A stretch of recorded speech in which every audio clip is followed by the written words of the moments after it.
Lección 11 para el 14 de septiembre del 2013. Continuamos con la reforma. Dice reforma. Tener nuevos pensamientos. Trata con la mente.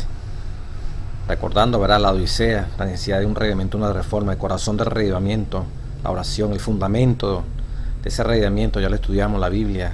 Lección 4, los frutos de ese revivimiento, la testificación y el servicio. La lección 5, los frutos, otro fruto, la obediencia. La lección 6, condiciones para el avivamiento, la confesión y el arrepentimiento. La lección 7, la unidad, vínculo dentro del avivamiento. 8, discernimiento, para saber los avivamientos verdaderos y falsos, distinguirlos. 9, consecuencia de la reforma, las consecuencias del avivamiento. 10, la reforma tiene que ver con crecimiento y cambio. Y hoy, la reforma tiene que ver con los pensamientos. Hay un hombre muy famoso, Isaiah Watt, se le atribuyen más de 750 himnos, muchos de los cuales todavía se cantan hoy, dice la introducción. Una señora, un desfile, llevaban a este señor, le preguntó: ¿usted es Isaiah Watt? Este hombre llegó y pidió que el carruaje se detuviera. Se estiró cuanto pudo y exclamó: señora, si yo pudiese alcanzar de polo a polo o abarcar el océano con mis brazos, pediría que se me midiese por mi alma, porque la verdadera medida del hombre es su mente. Isaac Watt tenía razón, la mente es la medida de un hombre, y la reforma tiene que ver con las mentes, Si reformamos nuestros pensamientos, reformaremos nuestras acciones. La reforma solo ocurre cuando el Espíritu Santo pone nuestros pensamientos en armonía con los pensamientos de Cristo. Cuando esto sucede, nuestras acciones lo siguen. Vamos a tocar el tema de la mente dentro del avivamiento y la reforma. Siempre nos acordamos del concepto de avivamiento y reforma, ¿verdad? Reforma significa una reorganización, un cambio en las ideas. Las ideas se mueven en la mente, ¿verdad? Va a haber un cambio en las ideas.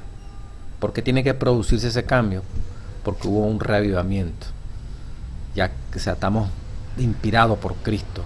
Y esto hace posible que las cosas viejas, cuando no teníamos a Cristo, todas esas ideas que estaban en la mente tienen que quedar aparte. Porque Cristo mismo se instaura, porque lo decidimos nosotros. Y hace posible que surjan nuevas ideas, nuevos pensamientos. Indudablemente, si hay nuevas ideas, hay nuevas acciones.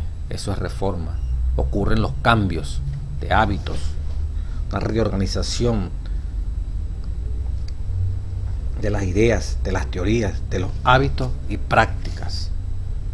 Ideas, teorías, hábitos y práctica. Reorganización, se vuelve a organizar, un cambio en las ideas, teorías, hábitos y prácticas. No se nos olvide eso. Todo eso va a ocurrir en la mente. Y al afectarse los pensamientos, se afectan las acciones. Bueno, dice la lección, ¿verdad? El día domingo, 8 de septiembre. Aquí vamos a estudiar la mente importa. Y el folleto nos hace énfasis en la ley de la contemplación. Nuestros pensamientos dictarán nuestra conducta. La forma en que pensamos influirá en la manera en que actuamos. Lo inverso también es cierto. Actuamos por la manera que tenemos, por lo que tenemos en la cabeza. De la abundancia del corazón habla el hombre, ¿verdad? Las acciones repetidas que forman el hábito. Las acciones repetidas influirán sobre los pensamientos. Los cristianos, el cristiano es una nueva criatura. Nuevos esquemas reemplazan los antiguos esquemas de pensamiento, porque primero hay un reavivamiento. Entonces ya cuando hay una nueva inspiración, una nueva razón de ser cristiano, de vivir para Cristo, ahí se instalan las nuevas ideas que Cristo a través del Espíritu Santo pone en nuestra cabeza. Dice: nuestros pensamientos dan dirección a nuestra vida espiritual. Cuando Pablo amonesta a los cristianos a poner la mira en las cosas de arriba, que era el versículo de memoria, vamos a leer lo que se pasó por alto. Si pues habéis resucitado con Cristo, buscad las cosas de arriba, donde está Cristo sentado a la diestra de Dios. Poner la mira en las cosas de arriba, no en las cosas de la tierra. Esa es la brújula, ese es el punto a seguir, ese es el anclaje. Colosenses 3, 1, 2. Por eso dice el día domingo, ¿verdad?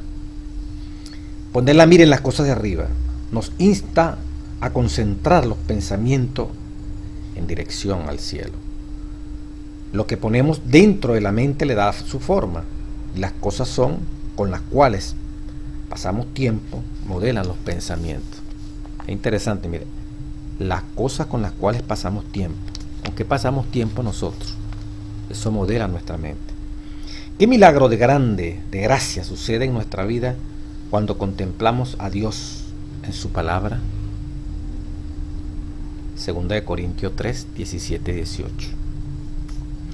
Dice, recortando allí el versículo, nosotros todos mirando a cara descubierta, nada nos estorbe mirar, como a un espejo que vamos a mirar la gloria del Señor, dice 2 Corintios 3, 17 y 18, especialmente el 18, mirando a cara descubierta como a un espejo la gloria del Señor. ¿Qué va a ocurrir? Dice aquí, somos transformados de gloria en gloria en la misma imagen por el Espíritu Santo. Contemplar, porque se anhela, porque se quiere. Estudiar con las cosas con las cuales pasamos tiempo. Modelan los pensamientos, lo dijimos anteriormente. Si las cosas con las cuales pasamos tiempo son las cosas de Dios, mayoritariamente nuestra mente se va a modelar. Y 2 Corintios 3, 17 y 18, vamos a ser transformados de gloria en gloria en la imagen del Señor Jesucristo. Nosotros todos mirando a cara descubierta como a un espejo, ¿qué es lo que vamos a mirar? La gloria del Señor. Contemplación a la gloria del Señor, a su carácter, a su manera de ser. Mientras más contemplemos eso y analicemos y pidamos la revelación del Espíritu, somos transformados en la misma imagen de eso que estamos contemplando. Al contemplar a Jesús en su palabra, dice el folleto, somos transformados. Pensamientos nuevos reemplazan a los antiguos. Al mirarlo, llegamos a ser más semejante a Él. Hay una ley en la naturaleza intelectual y espiritual, según la cual modificamos nuestro ser mediante la contemplación, dice el Conflicto de los Siglos, página 611. La inteligencia se adapta gradualmente a los asuntos en que se ocupa, sean buenos o malos, diríamos nosotros aquí. Se asimila lo que se acostumbra a amar y a reverenciar. ¿Qué acostumbramos nosotros a amar y a reverenciar? Eso es lo que se asimila. Jamás se elevará el hombre a mayor altura que la de su ideal de pureza, de bondad o de verdad. ¿Cuál es el ideal que tenemos nosotros en cuanto a la pureza, la bondad y la verdad? Más allá de lo que aspiramos, no vamos a obtener. Si se considera a sí mismo, el hombre, como el ideal más sublime, jamás llegará a cosas más exaltadas que él mismo. Caerá más bien en la bajeza siempre mayores. Solo la gracia de Dios puede elevar al hombre. Si depende de sus propios recursos, su conducta empeorará inevitablemente. Cuando pensamos los pensamientos de Cristo, solo tenemos un deseo: hacer su voluntad. Esta es la ley de la contemplación, que está muy analizada maravillosamente a través del Espíritu de Profecía en muchos de sus libros. Voy a leer una sola parte aquí de uno de sus libros. Pero fíjense que, como dice aquí la página 393 del Misterio de Curación, el mero hecho de buscar algo malo en otros desarrolla el mal en los que lo buscan. El espaciarnos en los defectos de los demás, nos transformamos a la imagen de ellos, diríamos nosotros, ¿verdad? Al espaciarnos en toda esa perfección del carácter de Jesús, nos transformamos a la imagen de Jesús. Pero como dice aquí, al espaciarnos en los defectos de los demás, nos transformamos a la imagen de ellos. Lo que estamos criticando lo vamos a hacer nosotros mismos. Por el contrario, mirando a Jesús, hablando de su amor y de la perfección de su carácter, nos transformamos a su imagen. Página 393 ministerio de curación. Mediante la contemplación del elevado ideal que Él puso ante nosotros, nos elevaremos a una atmósfera pura, santa y hasta la presencia de Dios. Cuando permanecemos en ella, brota de nosotros una luz que irradia sobre cuantos se relacionan con nosotros. Entonces, fíjense cómo esta ley de lo que contemplamos somos, el tiempo que dedicamos a cualquier cosa, admirándola, odiándola, se nos pega a nosotros, hermano. Lamentablemente es una ley de la mente en lo que nos espaciamos. Si es en los defectos de los demás, en mirar todo lo malo, ya lo acabo de leer, nosotros mismos vamos a ser impactados. La imagen de ese que estamos criticando, nosotros lo vamos a reflejar.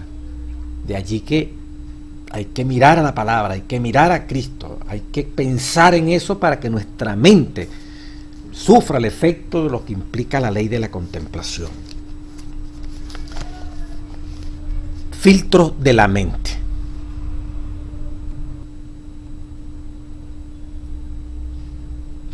El conocimiento de la falta de los cristianos será tan solo una piedra de tropiezo para el mundo incrédulo.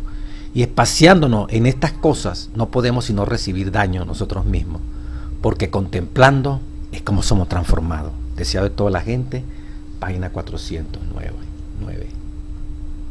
Tiene otro ejemplo, ¿verdad? Bueno, los filtros de la mente. Hay algunos padres, dice aquí el folleto de escuela sabática, que colocan filtros en la televisión, en internet, para evitar que entren mensajes, programas que no son deseables. El propósito de estos filtros electrónicos es permitir que entren ciertas cosas mientras que otras queden afuera. Dios también, pudiéramos decir, nos ha dado algunas instrucciones que sirven como filtros para evitar que los malos pensamientos, que nuestra voluntad se dirija a contemplar cosas que van a producir pensamientos perversos. ¿Qué instrucciones prácticas da Pablo a los cristianos como un filtro para proteger sus mentes de las influencias del mal? ¿Cómo se aplica hoy este consejo a nuestros hábitos en cuanto a la televisión, ver televisión, internet, DVD, etcétera? Filipenses 4:7 dice: la paz de Dios, que sobrepasa todo entendimiento, guardará nuestros corazones y pensamientos en Cristo Jesús. Guardará nuestra mente, nuestras emociones, la paz de Dios. Tener esa paz de Dios, bueno, es un tremendo filtro, ¿verdad? Romanos 12:2. Todo lo verdadero, todo lo honesto, mire los filtros, todo lo justo, puro, todo lo amable, lo que es de buen nombre, si hay virtud alguna, si algo, ¿verdad?, es digno de alabanza, en esto pensad. Ahí tiene varios filtros. A medida que uno piensa lo recto, lo puro, lo justo, lo que es digno de alabanza, lo que tiene virtud alguna, lo que es de buen nombre, estos son como barreras contra la introducción de malos pensamientos. Y como dice Romanos 12, ¿verdad? Lo mandan a la también 12:2. No os conforméis a este siglo, transformado por medio de la renovación de vuestro entendimiento. No conformarnos con lo que Satanás nos propone en este siglo. La renovación ocurre en la mente, palabra de Dios. Es una renovación continua, La paz de Dios guardando nuestro corazón. Y aquí se nos dice lo que debemos pensar. Todo lo verdadero, todo lo honesto, todo lo puro, todo lo amable, todo lo que es de buen nombre, si hay virtud alguna, si algo, ¿verdad?, que es digno de alabanza, en esto pensad. Hasta se nos dicen que debemos pensar. Mire usted la previsión que hace Dios para que tú y yo protejamos la mente por esas avenidas que tenemos, ¿verdad? Dice el folleto: aquí hay una sencilla realidad. No es posible desarrollar pensamientos espirituales si alimentamos la mente con violencia, inmoralidad, codicia y materialismo. Por la ley de la contemplación que estudiamos ayer, eso implica que vamos a hacer lo que estamos contemplando, lo que estamos haciendo posible que penetre en nuestra mente. Nuestros sentidos son las puertas de entrada a la mente, las avenidas del alma. los 5 sentidos, si la mente es bombardeada con escenas estimulantes del entretenimiento provisto por Hollywood y otros sitios, será moldeada por experiencias sensuales en vez de serlo por los principios de la palabra de Dios. Los productores de los medios gastan millones para manipular nuestras emociones, condicionar nuestros pensamientos y dar forma a nuestros valores. Estos gurúes del entretenimiento no se preguntan de qué modo estas producciones preparan a la gente para el pronto regreso de Jesucristo. No, lo que los motiva más es el dinero. Los adventistas del séptimo día, que se preparan para la segunda venida de Cristo, deberán reflexionar cuidadosamente antes de sacrificar sus almas en el altar de los entretenimientos del mundo. Finaliza la lección del 9 de septiembre. La salvaguardia de la mente.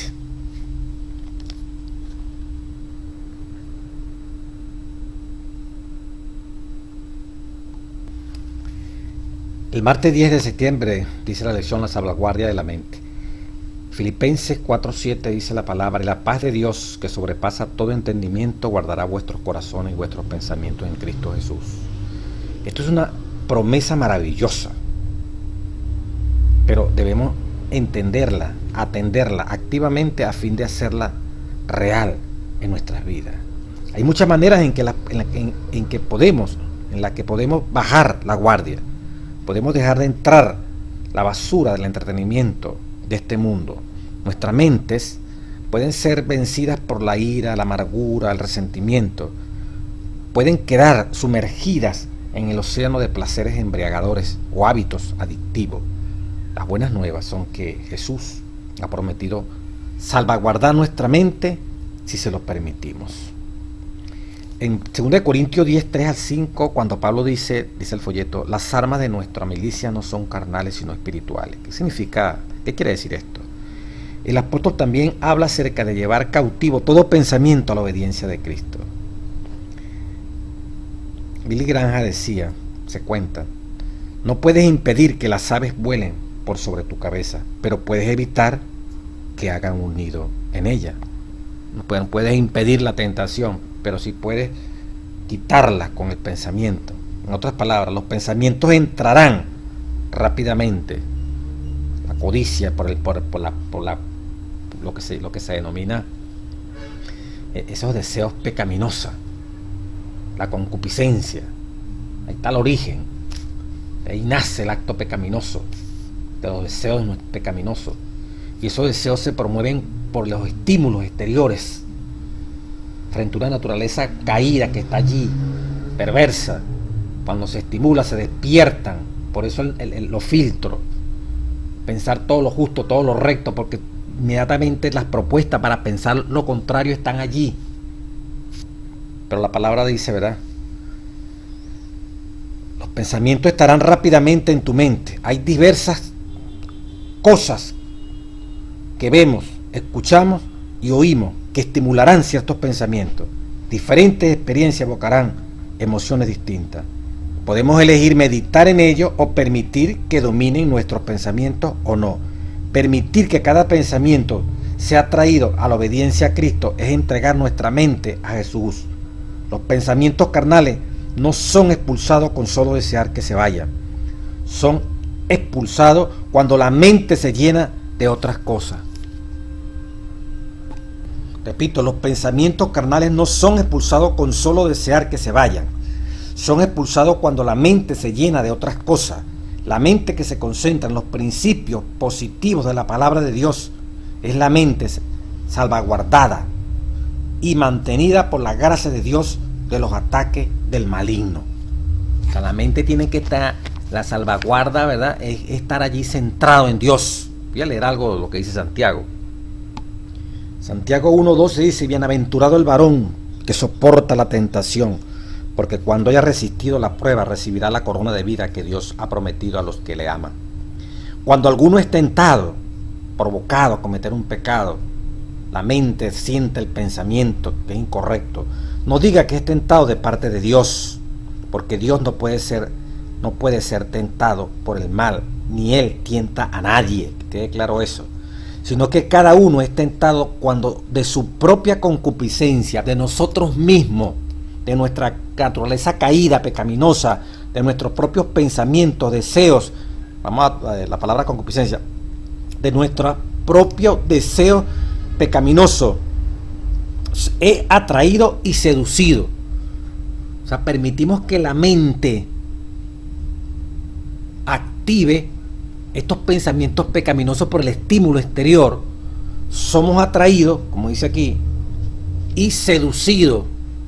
Somos atraídos porque de una manera muy sutil Satanás nos la pone bien bonita, bien buena, bien sabroso, bien placentero.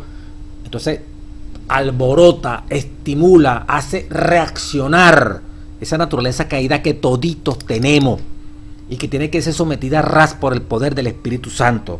Por eso no digan que fue Dios el que hizo posible que yo cayera en tentación. No, Dios no tienta a nadie, ni Él puede ser tentado. Es de nosotros mismos, de esa naturaleza caída, que es seducida, que es atraída por el exterior, pero internamente está allí. Entonces, ¿qué ocurre? Después que dice el apóstol Santiago esto. Entonces, versículo 15, 1:15, la concupiscencia, los deseos carnales, pecaminosos, después que ha concebido, después que ha permitido ser seducido y atraído, tu mente y mi mente, por algo que no es correcto, da a luz el pecado. Todo comienza aquí en la mente. Por eso hay que la salvaguarda de la mente, hay que cuidar la mente, no dejarse ser. Uno siente la atracción, como dice el mensaje de León tomo 3, que es la tentación, cuando uno se siente, en el capítulo de la encarnación, cuando uno se siente persuadido a cometer la acción errónea, persuadido, parece que lo mira, que lo está atrayendo, lo está seduciendo, pero dice la palabra, pero resiste. Por eso, bienaventurado el varón que soporta la tentación, porque cuando haya resistido la prueba, recibirá la corona. Resistido, ahí está, soporta, está expuesto. Te gusta aquello que es incorrecto, te place aquello que pareciera que es muy sabroso, es muy atractivo. Por eso se codicia, se quiere, es el yo, es el egoísmo. Yo lo quiero para mí, yo la quiero para mí, eso es para mí y es prohibido. Es que es muy sabroso, vuelvo a repetir. Entonces la mente así es seducida y luego es atraída por la seducción que Satanás presenta en miles de áreas materiales, humanas. Entonces concebimos, mientras usted resista no ha pecado, mientras usted soporta, así fue que triunfó Cristo. Usted y yo, dice León tomo 3 en el capítulo de la encarnación, somos vencedores en Cristo Jesús. Por eso el apóstol Santiago nos lo dice muy clarito aquí, ¿verdad? Entonces la concupiscencia, el deseo pecaminoso, después que ha concebido, da a luz el pecado. Y el pecado, siendo consumado, da luz a la muerte. Horrible, ¿verdad? Proceso que... Comentando más profundamente esto, en Patriarcas y Profetas, página 318, dice, el 10º mandamiento, no codiciarás. Ataca la raíz misma de todos los pecados. Al prohibir el deseo egoísta, del cual nace el acto pecaminoso. No codiciará es la prohibición a los deseos egoístas, del cual nace el acto pecaminoso. ¿Dónde nace el acto pecaminoso? De los deseos egoístas, de los deseos de satisfacer nuestro yo a como de lugar. El deseo de lo prohibido, Adán y Eva, especialmente cuando fue la primera que cayó en este tremendo error. Y un comentario de bíblico adventista acerca de lo que es de Santiago 1:14. Es interesante entender que concupiscencia tiene que ver con codicia, anhelo, deseo en el griego, impetuoso, por encima de todo por encima de todo por lo prohibido. Codicia, anhelo, deseo impetuoso por encima de todo por lo prohibido. Marcos 4:19 dice aquí. Ardor, deseo del corazón por encima de todo, sed por lo prohibido. Eso es concupiscencia. Entonces dice el comentario bíblico Santiago 1:14. El origen de toda tentación es la sed, es la concupiscencia por lo que es malo. En otras palabras, quitamos la palabra concupiscencia y le ponemos su significado. Es la sed. El origen de toda tentación es la sed por todo lo que es malo. Es el anhelo, es el deseo impetuoso por encima de todo por lo prohibido, un deseo incontrolable por lo prohibido. Es el origen de todo el pecado, cada uno en su área débil. Satanás y sus huestes maléficas son los instigadores de la tentación. Ellos pueden tentar al hombre a pecar, pero sus tentaciones no tendrán fuerza alguna si no hubiese dentro del hombre un deseo, una sed, una codicia, una concupiscencia, un anhelo de responder a esa atracción. Ningún hombre puede ser obligado a pecar. Primeramente debe ser ganado su propio consentimiento. El alma debe proponerse el alma debe proponerse el acto pecaminoso antes de que la pasión pueda dominar a la razón. A la iniquidad pueda triunfar sobre la conciencia. Mensaje para los jóvenes, página 65. Ningún hombre puede ser obligado a pecar. Primeramente debe ser, repito, ganado su propio consentimiento. Dios no decreta las tentaciones de los hombres, ni Satanás es en realidad el responsable por las caídas morales del hombre. El hombre cae, porque Satanás no puede obligar a nadie. El hombre cae ante la tentación debido a un deseo, a una sed, a una concupiscencia, a una codicia, a un anhelo, a un ardor, con todos los sinónimos de concupiscencia, a un apetito, a un ímpetu de satisfacer un anhelo, una sed particular por lo prohibido, que es lo contrario a la voluntad de Dios. Comentario bíblico, Santiago 1:14. La responsabilidad es nuestra, es por esas pasiones perversas que se mueven en nuestro corazón, que fracasamos, que nos equivocamos, que fallamos. De allí la gran responsabilidad de salvaguardar la mente, ¿verdad? De allí la gran responsabilidad de que nuestra mente esté clavada fuertemente en Cristo Jesús para poder vencer todo lo justo, todo lo bueno, los filtros, la ley de la contemplación. Porque, hermano mío, por eso es bueno leer Isaías 26. Vamos a buscarlo aquí, Isaías capítulo 26, palabra de Dios. Versículo 3. Tú guardarás en completa paz, es la promesa, aquel cuyo pensamiento en ti persevera. ¿A quién va a guardar Dios en completa paz? En completa paz. ¿A quién? Aquel, dice la palabra de Isaías 26:3. Tú guardarás en completa paz a aquel cuyo pensamiento en ti persevera, porque en ti ha confiado. O sea, tenemos que perseverar en nuestros pensamientos, en la palabra de Dios, en los consejos revelados en la palabra de Dios. Y tenga la seguridad que la paz de Dios, que sobrepasa todo entendimiento, nos guardará, como lo leímos en Filipenses, de toda maldad, como dice aquí. Y la paz de Dios, que sobrepasa todo entendimiento, guardará nuestros corazones y vuestros pensamientos en Cristo Jesús. ¿Cuándo va a ocurrir eso? Como dice Isaías 26:3. Eso ocurre en aquellos cuyo pensamiento en ti persevera. Tú guardarás en completa paz a aquel cuyo pensamiento en ti persevera, porque en ti ha confiado. O sea que nuestra mente tiene que estar allí, fija en nuestro Dios. Porque todo lo que hagamos es como si estuviéramos viendo a Dios. Es como si estuviéramos delante de Dios y quedándole bien a Dios para honrarlo por tantas cosas maravillosas que Él ha hecho con nosotros. Una expresión que decíamos de esta parte que estábamos leyendo, ¿verdad? Mensaje de los jóvenes, página 65. Dice, primeramente debe ser ganado el propio consentimiento. El alma debe proponerse el acto pecaminoso. O sea, nosotros nos proponemos conscientemente el acto pecaminoso, porque el deseo horrible, el ardor, el gozo, aquella fuerza irresistible por lo pecaminoso lleva a crear una plataforma de que estamos listos pues para cometer el acto pecaminoso.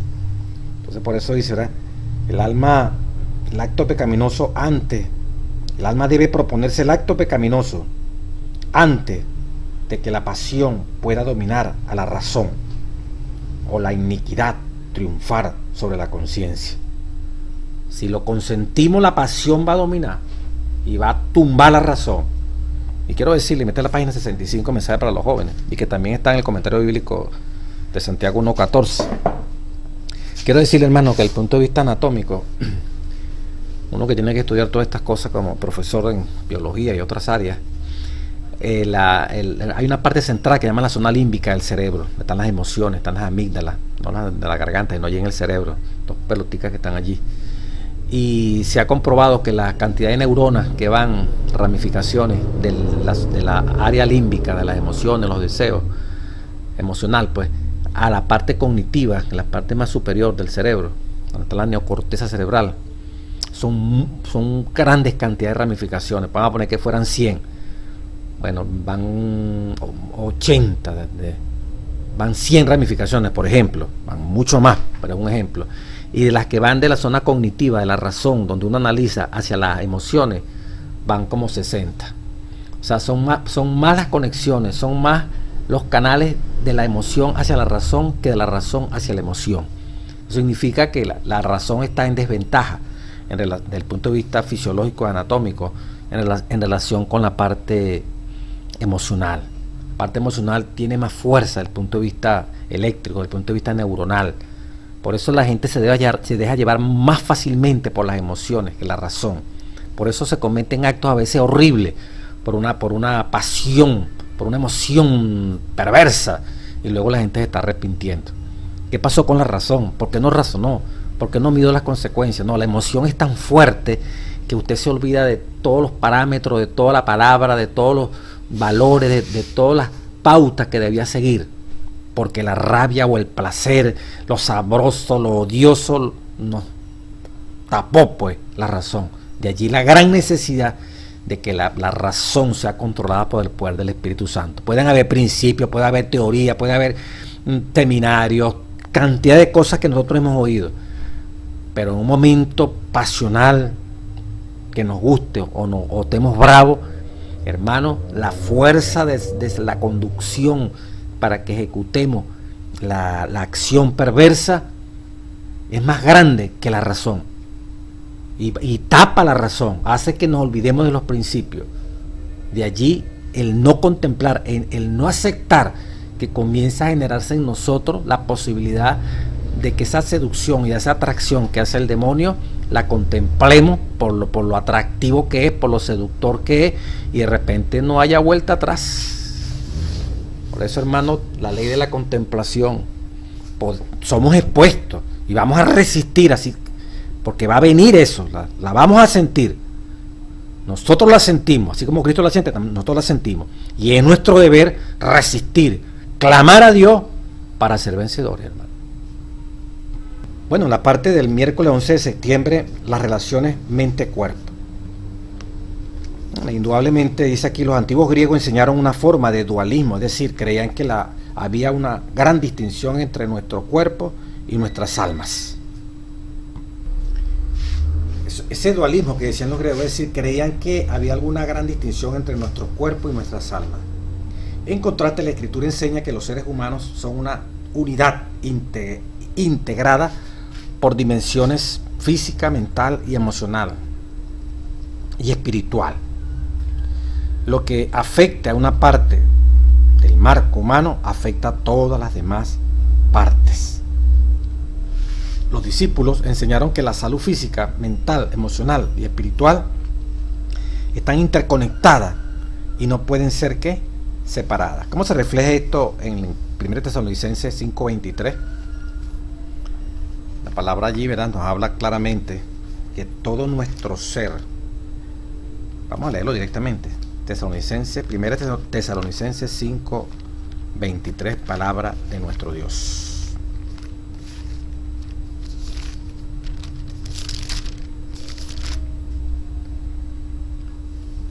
Y el mismo Dios de paz os santifique por completo, y todo vuestro ser espiritual, mi cuerpo, sean guardados irreprensibles. Mire cómo habla de esa unidad en el griego, diría así directamente. Y el mismo Dios de paz os santifique enteramente e íntegramente en vosotros el espíritu, el alma y el cuerpo. Que en nosotros el espíritu, alma y cuerpo sea completamente santificado. Otra forma sería: el mismo Dios de la paz nos santifique enteramente e íntegramente en nuestros espíritu, el alma y el cuerpo. Esas dimensiones que aparecen allí, ¿verdad? La parte espiritual, nuestro espíritu, lo más elevado del ser humano, pues. La parte del alma, aquí se traduce como si fueran las emociones, los deseos, todo eso debe quedar santificado. La parte del cuerpo, indudablemente que se refiere a la parte física, y algunos hasta esta parte que llaman ser, todo nuestro ser, te refieres a nosotros, pues, como personas. Pero algunos hacen hasta una separación, ponen esto como si fuera mente, espíritu, alma y cuerpo, como dice aquí, pues, la parte física, mental, emocional y espiritual. Parte física, el cuerpo, la parte mental, la mente que estamos estudiando, la parte emocional y la parte espiritual.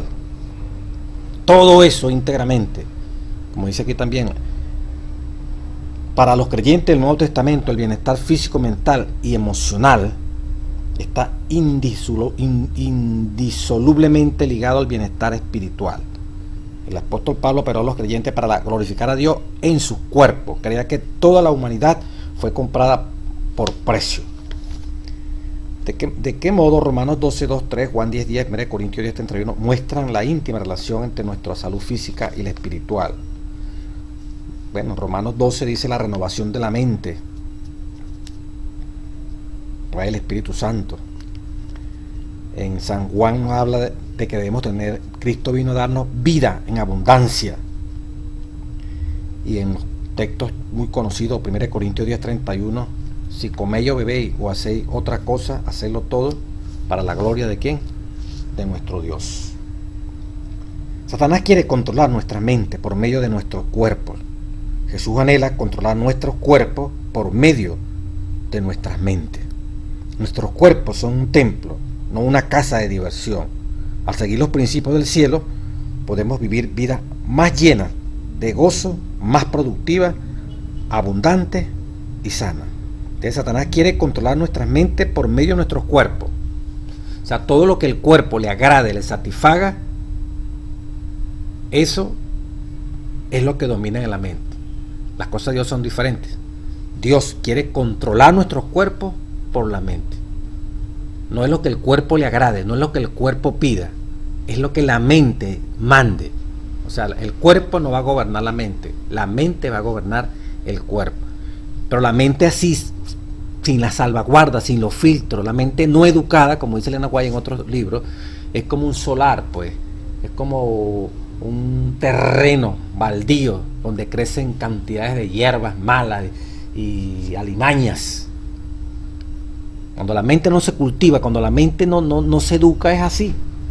La mente hay que educarla es cuidarla, protegerla, como lo hemos visto. Existe una ley de la contemplación, lo que contemplamos, eso somos. Dios ha provisto filtros para que entre solamente lo que conviene y desechemos todo lo que no conviene. Tenemos que salvaguardar la mente, tenemos que nuestro pensamiento estar cautivo, llevarlos cautivos, dependencia fuerte de Dios. Y tenemos que entender que para que ese cuerpo obedezca, ¿qué es lo que va a obedecer? ¿En base a qué? A principio, en base a lo que estamos contemplando. El cuerpo tiene que ir en función de los principios. No lo debemos mover en base a sentimientos, lo que sentimos. No, a mí me provoca, yo creo, no quiero leer la Biblia, no quiero ir a la iglesia, no siento ganas. Eso no son nuestros parámetros. Elena White dice, no confíe en los sentimientos. Entonces, no confíe en usted mismo. Usted mismo no sea el termómetro espiritual. Yo me siento hoy bien, me siento mal, hoy me siento, olvídese de lo que usted siente y lo que yo siento. Dice, no confiemos en nosotros mismos. Nuestra confianza tiene que estar en las promesas. Por ejemplo, todo lo puedo en Cristo que me fortalece. Por ejemplo, el ángel de Jehová acampa alrededor de los que le temen y los defiende. Por ejemplo, Salmo 91, el que habita al abrigo del Altísimo morará bajo la sombra del Omnipotente.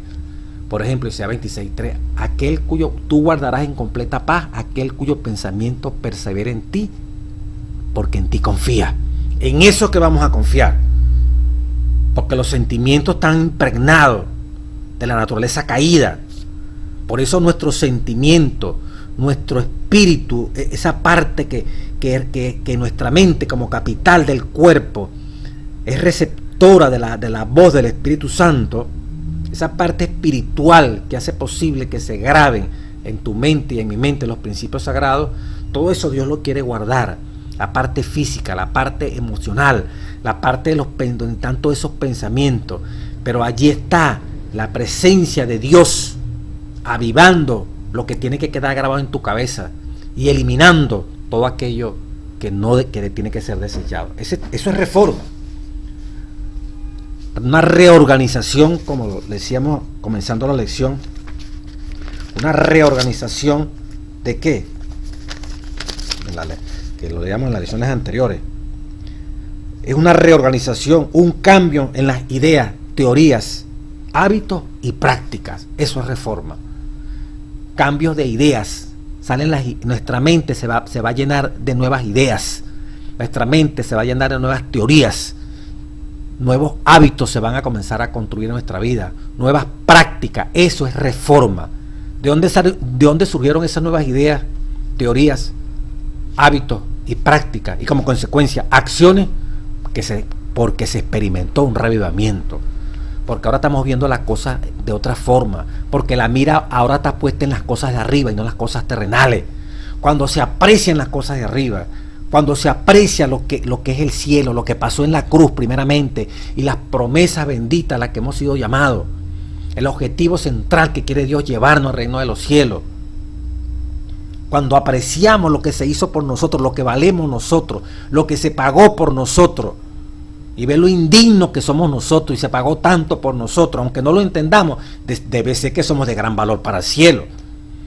Si eso se nos mete en la cabeza, todo lo justo, todo lo recto, todo lo que es digno de alabanza, todo lo que es digno de pensar, de alabar, o tiene virtud alguna y es de buen nombre, como dice el apóstol, en eso debemos pensar, para que nuestra mente no haga posible, le cierre la puerta a todas las tentaciones que van a estimular a ese viejo hombre que está en tu vida y en mi vida. O sea, la mente hay que sembrarla con muchas matas de buenos principios extraídos de la Biblia, que están amparados, ¿verdad?, por el espíritu profecía también, principios que están allí extraídos de la Sagrada Escritura. Sembrar la mente nuestra de toda una cantidad de palabras de Dios y cuidarla de que no entren por los ojos, por la nariz, por la boca, por los oídos, por las manos, especialmente por la vista y por los oídos y por la lengua, entren cosas que siembren pensamientos inicuos. Recordemos que el acto pecaminoso nace de nuestra propia concupiscencia, de nuestros propios deseos, anhelo, sed de satisfacer aquello que es malo pero que nos gusta. Cuando le damos rienda suelta a eso, cuando permitimos que eso florezca, que eso levante la cabeza, es facilito cada vez ceder más a la atracción y a la seducción del pecado, como el mismo demonio hipnotizándonos, como el canto de sirena de los griegos, que decía aquel hombre, amárreme, porque cuando esas sirenas cantan, todos los marineros van allí a ellas, es incontrolable ese canto, y los seducen, y allí las sirenas los mataban. Entonces él decía, amárreme para que yo no desvíe este barco, para que yo no me vaya detrás de esa sirena. Hoy diríamos nosotros, ¿verdad?, mantengamos sujeto en Cristo Jesús esta mente. No permitamos que la mente oiga un canto de sirena, o acepte, le abra las puertas a una tentación. Por eso dice, bienaventurado el varón que soporta la tentación, que la resiste. O sea, vamos a sentir que el empeño de ser seducido, de ser atraído y ser seducido, pero tenemos que resistir en el nombre del Padre, el Hijo y del Espíritu Santo, y somos más que vencedores. Sigue diciéndolo en la parte imágenes de influencia el día jueves 12 de septiembre. Jesús usa muchas imágenes de influencia para describir a sí mismo y a su iglesia. Una es la luz, dice el folleto, 12 de septiembre. Él es la luz del mundo, Juan 8:12. También es la luz verdadera que alumbra a todo hombre que vino a este mundo, pues, Juan 1:9. Él nos anima a andar entre tanto que tenéis luz y nos exhorta a creer en la luz, Juan 12:35 y 36. En Mateo 5:13 al 15 y Filipenses 2:14 al 16, ¿cuál es la meta de nuestro Señor para su pueblo en este mundo? ¿Qué significa esto en términos prácticos? ¿Cómo podemos ser lo que hemos sido llamados a ser? Jesús dijo, vosotros sois la sal del mundo. Y también dijo, vosotros sois la luz del mundo. Bueno, entonces la propuesta que nos hace Dios. Y en Filipenses, prosigan la meta, al premio del supremo llamamiento en Cristo Jesús. La meta de todo reglamento y reforma es permitir que la luz del amor, la gracia y la verdad de Cristo, dice el folleto, brille por medio de nuestra vida. La luz brilla en contraste con la oscuridad. Jesús llamó a su pueblo a vivir un estilo de vida claramente diferente del que se vive en el mundo. Oiga eso. Claramente diferente, la forma de vestir, la forma de comer, la forma de hablar, la forma de actuar. Claramente diferente, dice aquí el folleto Escuela Sabática. Vivir un estilo de vida claramente diferente del que se vive en el mundo, a fin de demostrar la superioridad de su manera de vivir. Nos llama a ser compasivos, interesados, preocupados por otros en un mundo egoísta, lleno de codicia y de egotismo. Mientras el mundo está lleno de eso, nosotros estamos preocupados, interesados, compasivos. Nos llama a sostener altas normas de entretenimiento en una sociedad embriagada con placeres. Colosenses 3:1-2. Nos llama a vivir en forma saludable en momentos en que millones están muriendo demasiado jóvenes por enfermedades autoimpuestas. Juan 10:10. En medio de una generación inmodesta, centrada en el sexo, saciada de emociones, Jesús nos llama a algo diferente. Nos llama a la modestia, la corrección y la pureza moral. Mira lo que implica la reforma. El profeta Isaías hizo un llamado a Israel para que se reformara. Porque mis pensamientos, dijo Dios, no son vuestros pensamientos, ni vuestros caminos, mis caminos, dice Jehová. Como son más altos los cielos de la tierra, así son mis caminos más altos que vuestros caminos. El ideal de Dios para su iglesia y para nosotros, como individuos, es más elevado de lo que podemos imaginar. Todo el cielo anhela revelar el carácter de amor de Dios por medio de su pueblo. Todo el cielo anhela, ¿qué es lo que anhela todo el cielo? Revelar el carácter de amor de Dios. O sea, todo el cielo espera revelar el amor, la manera amorosa como es Dios. ¿Por medio de quién? De usted y de mí. Por medio de su pueblo. El cristiano es una vivencia. Es vivir. Es una manifestación. Es una representación con gozo y alegría de Cristo. De la vida de Cristo. Del ser como Cristo. ¿Cuándo iremos a entender esto, hermano? El Espíritu Santo haga posible eso. Dice las lecciones para reflexionar, la parte del viernes. Muchos profesan estar del lado del Señor sin estarlo. El peso de todas sus acciones está a favor de Satanás. ¿Por qué medio determinaremos en qué lado estamos? ¿Cómo sabemos en qué lado estamos? ¿Quién posee el corazón tuyo y mío? Acerca de quién conversamos con deleite. ¿A quién dedicamos nuestros más cálidos afectos y nuestras mejores energías? Si estamos del lado del Señor, nuestros pensamientos están con Él y nuestras reflexiones más dulces se refieren a Él. No trabajamos, no trabamos, no establecemos amistad con el mundo. Hemos consagrado todo lo que tenemos y somos a Dios. Anhelamos llevar su imagen, respirar su espíritu y hacer su voluntad y agradarle en todo. Dice la revelación, la abreviatura es FB. Buscar aquí qué significa FB. La fe por la cual vivo. página 222. Es el privilegio de toda alma ser un canal vivo, oiga esto, por medio del cual Dios pueda comunicar al mundo los tesoros de su gracia. Que nosotros seamos un canal por los cuales pueda fluir los canales de su gracia. La inescrutable riqueza de Cristo.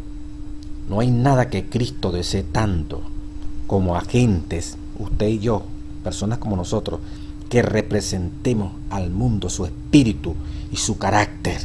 Dios quiere que haya miembros de iglesia que representen su espíritu, su carácter, que rompamos el establishment, los arquetipos, que rompamos esos modos tradicionales de llevar el cristianismo y vivamos como Cristo, practiquemos lo que Cristo practicó, que la gente vea que Cristo está vivo, que va a venir pronto, pero aquí en la tierra está caminando,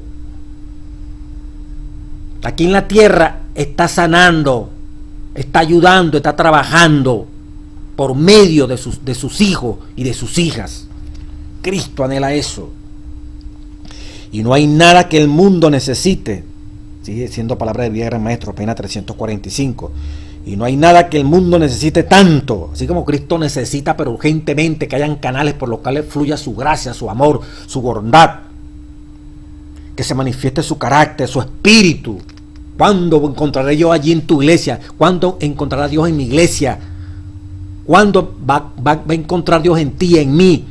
Una manera de Él vaciar su gracia para beneficio de los demás. Una manera de Él colocar su carácter, su manera de ser sobre ti, sobre mí, para ser una bendición a la familia, al prójimo, para movernos, para sentir lo que sentía Cristo por las almas.